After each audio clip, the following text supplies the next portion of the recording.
when I wrote these books, I was a stacker, but I thought of stacking differently than I do today. I've always been interested in gold and silver, but I never really saw it as an imperative thing with prepping until the last couple of years. Gold and silver is probably going to be the only thing that's going to save us. Hey everyone, thanks for watching Yankee Stacking. I had expert prepper and author Richard Duarte join me live on a recent Ask Yankee. Maybe you missed that live stream. Good news. In this video, I take excerpts from that live stream. Richard Duarte will give us an overview, not a deep dive into any one particular type of prep, but an overview. If there's anything this recent pandemic and even the events around the world, including Canada, have showed us, is that our supply chain is fragile. Our ability for the government to come and rescue us is limited. So leave a comment down below about how you're preparing and whether or not you'd like to see Richard Duarte join me again on Yankee Stacking. Thank you for joining. Tell us about yourself, how you came to write books about prepping and urban survival. I'll give you the Reader's Digest version. Back in 1992, I live in South Florida. Back in 1992, I got wiped out by Hurricane Andrew. At the time, Hurricane Andrew was one of the strongest storms to hit the East Coast. It was a Category 5, sustained winds of over 170 miles per hour. In fact, at one point, they stopped measuring the winds because Hurricane Andrew blew away the hurricane center and all the devices that were doing the measurements. That's how strong it was. And we literally hid inside a closet, my small kids, my mom, and we stayed in there for what seemed like hours, and was probably one of the scariest moments of my life. I thought we were going to die. And all I could think about was how unprepared I was and how I had underestimated the storm and what I needed to do in order to protect myself and my family. One of the things I promised myself was that I was going to be better prepared for whether it was a hurricane or something else, regardless, because we never know what's coming our way. I don't think we've had a worst case scenario or a WCS as you talk about in your book, but we've had a lot of wake-up calls since then. In fact, the most recent, obviously, was the pandemic. Do you see people waking up to the potential of seeing a worst case scenario? I do. I see some folks are now, when they run into me, instead of making fun of me and asking me if I finally got that bunker in my backyard, now they're like, wow, some of the stuff you were talking about a few years ago, I finally started seeing it. And every time I see something like that, like an empty supermarket shelf, or I see a news story about the supply lines being tested, I think of you. And I'm like, wow, okay, good. That's encouraging to hear that. Now, what are you doing about it? I have seen 4 types of attitudes towards prepping. The first is mostly those that deny it or ignore it, want nothing to do with it. It's not their thing, right? The second kind is the people that maybe go to the grocery store, buy a little extra, put it on the pantry shelf, get extra batteries. Then there are the types that, like me, I think, that are more intentional about it, work hard to prepare. And then the last kind is the ones that are a little extreme, I think, in my opinion. Those are the zombie apocalypse, end of the world. They have a bunker in the backyard. I don't know. Is that you? Are you a bunker guy? No, I'm not. I'm a balanced guy. Okay. The same way financial advisors advise their clients to have a balanced portfolio, because we just don't know what's going to happen. So you don't want to have all your eggs in one basket. I'm also a preparedness consultant, and I consult people all the time, and I tell them you want to take a balanced approach. Mm-hmm. So food, water, first aid, sanitation and hygiene, security and self-defense, knowing when to stay put, knowing when to get out, I also encourage people to look at their legal and financial preps, because you're looking at the entire picture, you're looking at the environment, and you're also at the same time trying to mitigate risk. None of us has a crystal ball, so none of us knows what's going to happen next. And in fact, yeah, I've discussed this a lot lately with just about everybody I talk to. If someone had asked me 5 years ago, um, look to the future and tell me what you see, I never would have imagined I would be seeing what I'm seeing today. And I'm seeing a lot of things that are broken. I'm seeing government broken. I'm seeing the financial industry broken, the supply chains broken, or close to being broke. And I'm seeing a lot of things, a lot of trigger points that are very, very concerning, that I just never imagined. Because remember, when I first wrote Surviving Doomsday, that was 10 years ago. And what we were mostly thinking at the time was natural and man-made disasters. But most of those things are usually localized. So something may happen in the southeast, but it's not going to happen in the entire country, and it's not going to happen in the entire world. The likelihood of something like that happening is very, very remote. So there would always be someone that would come in from the affected, outside the affected area, and come and help in some way, shape, or form. That's not happening right now because the whole world is affected. Everybody's being affected. Some people worse than others. I encourage folks to address the core survival elements that I just mentioned a moment ago. Why? Because no matter what happens, you're going to have to eat. You're going to have to stay hydrated. You're going to have to defend yourself. You're going to have some level of security to protect yourself and your family. You're going to have to know when it's time to leave and when it's time to just shelter in place. You can prepare for certain events, but the problem is that if you focus too narrowly on a particular event, you may miss the big picture. And you may miss preps that were essential and were really important, but since you were only looking at one scenario, you kind of missed the forest through the trees. The events that we're living through today, totally unexpected. Richard, some people say that it's too late to start prepping, but that's not true, is it? Absolutely not. And I hate it when I hear people say, "No, it's too late. You should have done something before if you didn't do it." Well, the best time to have started prepping was 10 years ago. The second best time to start prepping is today. And no matter what you do, it'll always be better than zero. And if you do nothing because, well, I missed the boat. No, you didn't. There's a lot of things you can do, and you can do them right away, and you can start immediately. The second book, The Quick Start Guide, is actually meant for people who have not done any preps at all, and they want to get started, and they want to get started quickly. So I would encourage you not to let anybody tell you otherwise. Get started. There's a certain sense of urgency today that just didn't exist 5, 10 years ago. And again, I don't know what's going to happen. I don't know how it's going to happen, but I do recognize that there are a lot of trigger points. And if I had to say the one worst case scenario that frightens me the most is probably a grit down situation, because that would bring down so many of the things that we rely upon. I did want to call out one thing in here: survival conditioning, the physical and mental fortitude. Can you talk a little bit about what that means?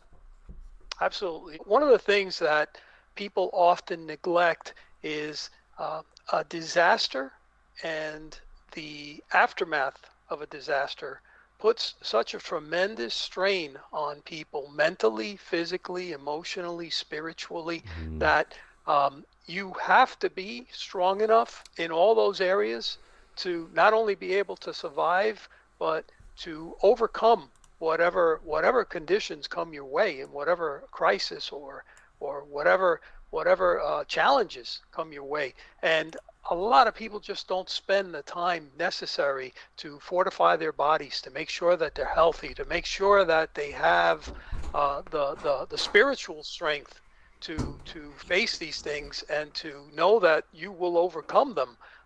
But you need to do your part. You can't just expect things to work out for the best. There's so many things that you can do, and one of the things that I encourage folks to do is to try to get family members involved in the efforts in the prepping, because that kind of multiplies. It's a force multiplier. Mm-hmm. If you're doing this all by yourself, you're head of the household, let's say, or somebody else within the household, and you're doing this on your own. Wouldn't it be so much better and so much easier if you got other members involved, and not by force, because you can't force people to do what they don't want to do, but by bringing them in and showing them the importance and the sense of urgency and asking for their help. That's great advice. I went through both of your books, and they're fantastic. I did see one thing that was missing. We need silver and gold, right? Right. So I've been stacking for a long, long time, and there's a difference. When I wrote these books, I was a stacker, but I thought of stacking differently than I do today. I've always been interested in gold and silver, but I never really saw it as an imperative thing with prepping until the last couple of years. During the last couple of years, I've realized just how much the dollar has decreased in value, and how irresponsible, I'm not going to name anybody, but just how irresponsible people can be that run the financial world, Mm-hmm. and what they're doing to us with that irresponsibility. And it at one point or another, it struck me that gold and silver are actually your lifeline, are actually the way you can save yourself, the same way you would save yourself with water and food and medicine and all the other things. Instead of waiting around for somebody to come and save you, you save yourself. Gold and silver is going to fit into that role. Gold and silver is probably going to be the only thing that's going to save us. Do you see silver as a potential barter material? Absolutely, especially constitutional silver. And remember, it's people expect that there's going to be this one gigantic event, and it's going to, all of a sudden everything's going to flow from that. It can happen, but more than likely, and what we're actually seeing is a slow decline. And that slow decline may show itself in many, many ways. And we are slowly heading towards a very big crisis monetarily. And there may come a time when you may go to the supermarket for a loaf of bread, and you may not have enough currency in your pocket to be able to actually purchase a loaf of bread, because it may be that expensive compared to the value of the currency. So a constitutional quarter nowadays costs you 20 times what the face value of that quarter is. Mm-hmm. And not to date myself, but when I first started driving, gas was $0.25 a gallon. What is it now? It could be $3, $4, $5 in some areas. I think it could be going to $7 soon. Yeah. And gold? Where do you see gold playing? I see gold. I tend to look at the gold-silver ratio. I love gold. I love silver. I love them both. But I tend to look at the gold-silver ratio, and it kind of guides me on which ones I should be focusing on. And right now I'm focusing on silver. Mm-hmm. And I think that for barter purposes, you will always be far better off with constitutional silver, because the denominations are smaller. I mean, what are you going to do? Go around with? I know that there are smaller pieces of gold but I don't think those would be as readily accepted. Primarily because people probably wouldn't even think that they're really gold. They'd look at it and say, "Yeah, sure." Whereas the quarter, the dime, the $50, everybody recognizes those, and those would be readily accepted, I think, just about everywhere. I hear a lot of people say, Yankee, I don't care at all about your silver if we're in an SHTF scenario. I'm going to care about beans and bullets, and it's just not going to be about that. A lot of times people say to me, "Well, you can't eat silver, right?" And I say, "Well, you can't eat guns and bullets either, but you still need to have them." I feel sorry for whoever doesn't have them, because as it is right now in many areas of the country, you call the police and they won't be there for a good half hour, if that. In a grid down situation or in a worst case scenario, good luck getting the police to come and respond to your house. So, you have to, and we can talk about security and self-defense for 3 shows and still not cover everything, but you need to address all of these things, and you need to have a little bit of each, because again, we just don't know what we're going to be faced with. So why not take the time to plan, to put aside what you need now? Richard, both of your books have the word urban somewhere in the title. You're in an urban Yes. environment. I'm curious how it differs between urban, suburban, and rural areas when it comes to bugging in or bugging out. Yeah, most people in rural areas don't have the problems that people in urban areas have. I think they have it much easier in terms of survivability during a crisis, primarily because you don't have the density, the population density. But if you look at any population map, you see that the majority of people live in urban areas, and that's where I've lived the majority of my life, and that's the niche that I wanted to address because I know that many people in urban areas um, don't have the preparations necessary, but they need to because sometimes when a disaster occurs, you can't just get out, you can't just leave. So it's necessary to shelter in place. Right. But in order to do that successfully, you need to have the gear, the supplies, all the necessary things in order to stay within your home, to stay there quietly, not to go anywhere, at least until you get some kind of an evaluation of what the circumstances are and what you're going to do next, what the next steps are. But I think it's not the best thing just to leave and to try to go someplace else on the assumption that it's going to be better there. So we have a chapter in the first book called the 24-hour experiment. And in that experiment, you go outside, you turn off your water, um, you turn off all the breakers in the breaker box, you make believe that the toilets will not flush, and you live under those circumstances for the next 24 hours. Mm. And I mean, few people will do this, but we've had to do that. We've had to do it out of necessity because we've had periods in South Florida where we've had no power for 2 weeks or more, and you have no choice. You have to do those. You have to do those experiments. But I think you'll learn a lot by doing that. I know some people that look at prepping as a very negative, dark type of mindset. They look at it and they frown upon it. They think, you're a pessimist. Even during the pandemic, I think people started to realize, wow, this could go bad. But we have a normalcy bias, don't we? We want things to go back to normal. Have you seen people learn from the hurricanes that you've gone through and made changes in the way they live or not? Some have, many don't, because they assume that it's a temporary situation and things will just go back to normal, like you said. And I got a bone to pick with those people that think that it's all about gloom and doom, and that unless you've got that dark side, that you're not going to be a very good prepper. I live a very fulfilling life, and I'm not thinking about the bad things that are going to happen. I'm a realist. I understand that I don't want to be caught in that same situation as I was back in 1992. So I prepare so that I don't have to worry about these things. Once you get to a certain level of preparedness, doesn't mean that you're never going to think about it again. On the contrary, you always think about it and you always evolve and you always improve upon your efforts. But it's not about gloom and doom. It's about enjoying your life and having balance. It's about replacing the uncertainty and the fear with certainty and determination, and being able to take responsibility for yourself, and taking the steps that are necessary so that you don't have to worry about it. Well, Richard, where can people find your books? Get a hold of them. On Amazon. I have them on Okay. Amazon. Yep. I have the information in the description of this video. So definitely check out Richard Duarte's book. This one, Surviving Doomsday, a guide for surviving an urban disaster. And then this one, the Quick Start Guide. I love how you described it. Surviving an urban disaster.